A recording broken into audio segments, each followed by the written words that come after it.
Hey, it's Darlene. Welcome to my channel and welcome to my creative life, where we are having all kinds of crafty fun. And today I'm making pretty crafty things with some items from Genly Schoolcraft.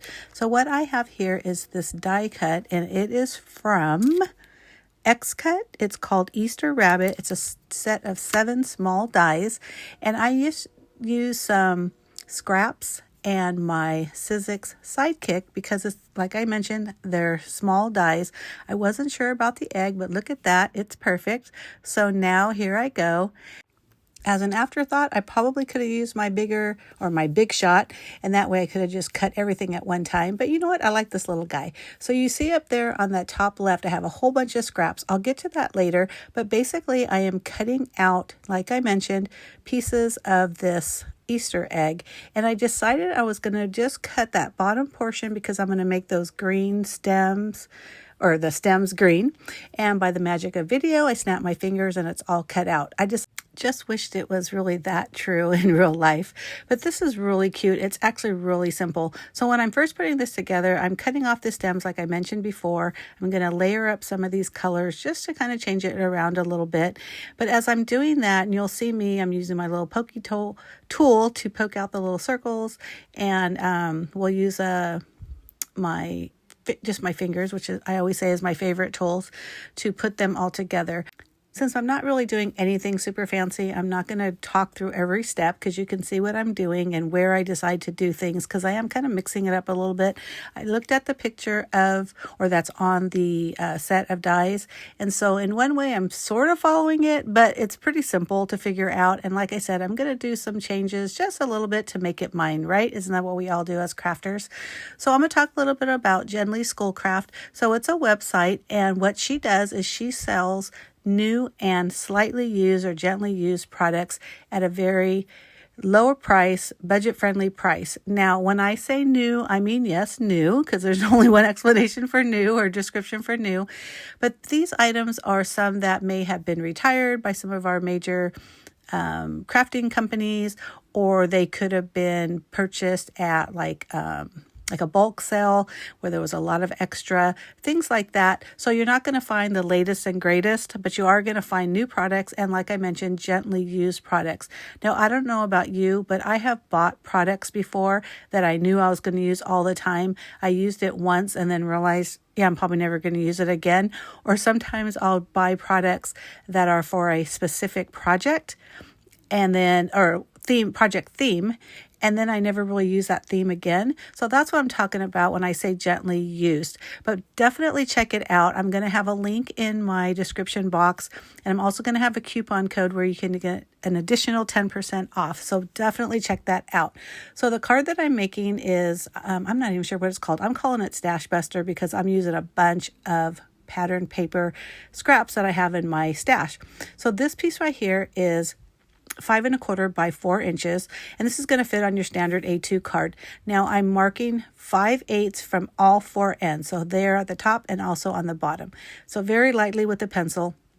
And then the next marks I'm going to do in the middle, which is 2 inches. I'm just drawing a little sketchy, and then I'm going up 1 3/8. So from there, I'm just adding some adhesive, just a little bit of adhesive on both sides of that drawn line. You could put an entire fill the whole thing up in that middle. But just remember that other piece that I was showing that was 2.5 by 4 is going to fit on top of that. So I'm grabbing all these little scraps, and these are all about an 1/8 inch thick. Now if you're looking really close, you can tell they're not exactly 1/8 because I eyeballed. I wasn't measuring an 1/8 inch, but I'm just putting them. So the very first one and the last one has to be diagonal because it's going from that middle where you marked to those 5/8 marks up on the corners. So you can see how they're diagonal, and I'm just doing this on both sides. Now I'm going to be honest with you, when I was putting this down, I wasn't counting how many strips I did, but the funny thing is I did match the same amount of strips on both sides. So that's probably something you should pay attention to. Now, when you remember, we only put adhesive on that bottom half. Well, we need to stick those down on the top too, and that's why I use my liquid adhesive to just add some glue up at the top part. So the whole thing, or for the most part, the top and the bottom of these strips are adhered to this card panel. Now this is the piece that I was talking about. It's 2.5 inches by 4 inches, and that is going to cover the mess in the middle, and give us room to put our focal image, which in this case is that beautiful egg that we created, right?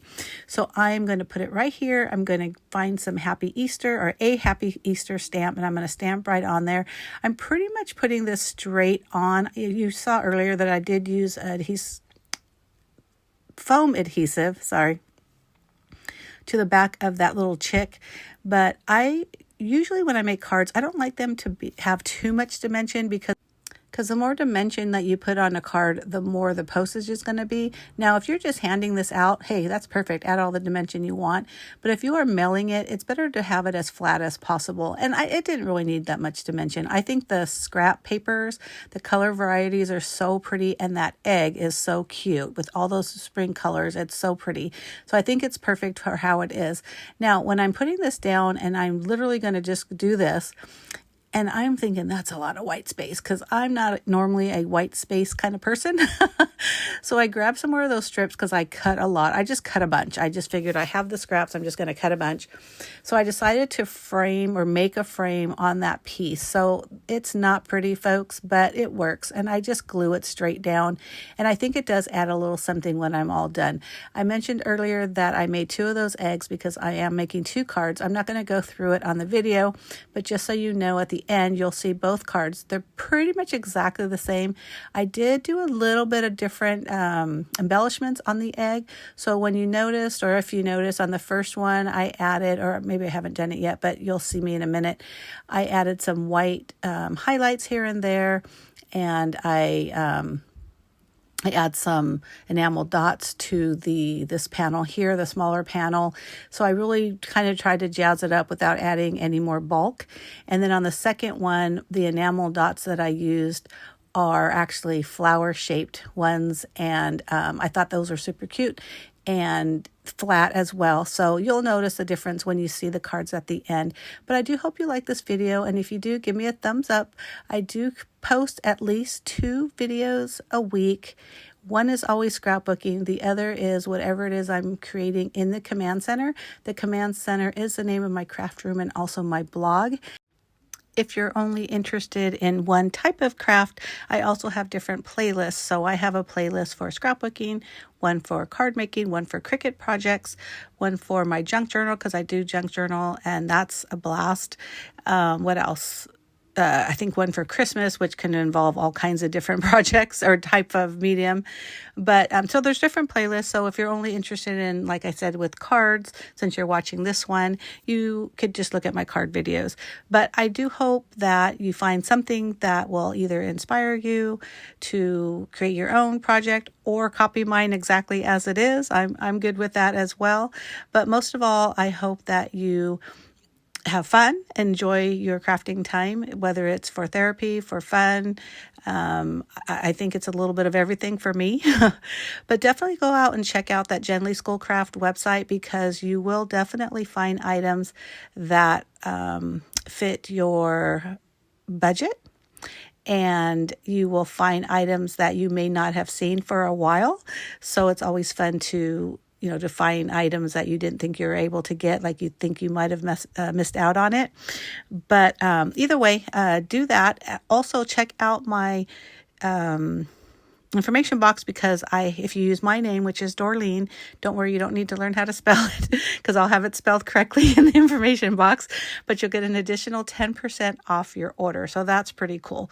But thank you so much again for watching. I really do appreciate it. Don't forget to hit that like button, leave a comment if you want, and I'd appreciate it. And also hit subscribe.